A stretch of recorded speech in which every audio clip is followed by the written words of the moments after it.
Today, I want to talk to you about a different way to engage our students with the content that they're learning in your classes. Music is one of the most powerful tools that we have to help students retain knowledge, and I wanted to talk to you a little bit about incorporating songwriting into your lessons. I know that songwriting is usually associated with our fine arts classes, but I think that songwriting definitely has a place in all of our curriculum. Our students always want to listen to music in class. Songs and music in general have been shown to have an impact on learning, and I think we should definitely take advantage of that. In the past few years, there have been a lot of songs written to include topics that we already cover in school. Right off the top of my head, I can think of a few examples from Broadway shows. The new version of Anastasia contains a lot of information about the Russian Revolution and the end of the Romanovs. Something Rotten is a satirical show with some factual information about life during the Renaissance. And Hamilton is one of the most popular shows on Broadway right now, and it's an interpretation of the life of one of our founding fathers. So like I said before, a lot of people associate songwriting with fine arts, but we can definitely incorporate it into our other classes.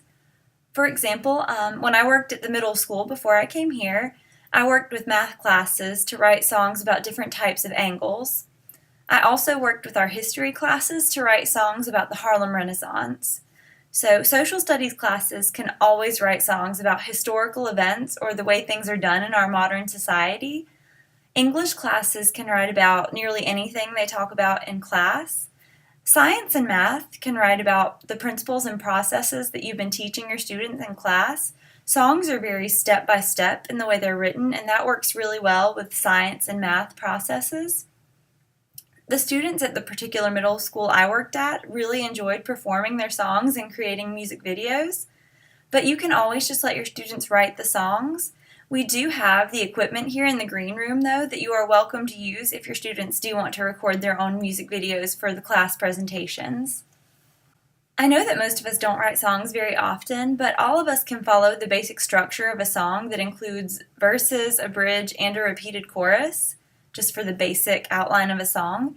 I've created a template that I can share with you, and it will allow your students to either type or handwrite onto a printed version of the template, and it contains a little bit of information about what to include in each part of the song. So please just let me know if you're interested, and I'd be happy to share that with you. This type of project is a great way to engage our students and really hold their interest. Again, I do still have the examples from the project I did at the middle school, so I'd be happy to show those to you if you're interested.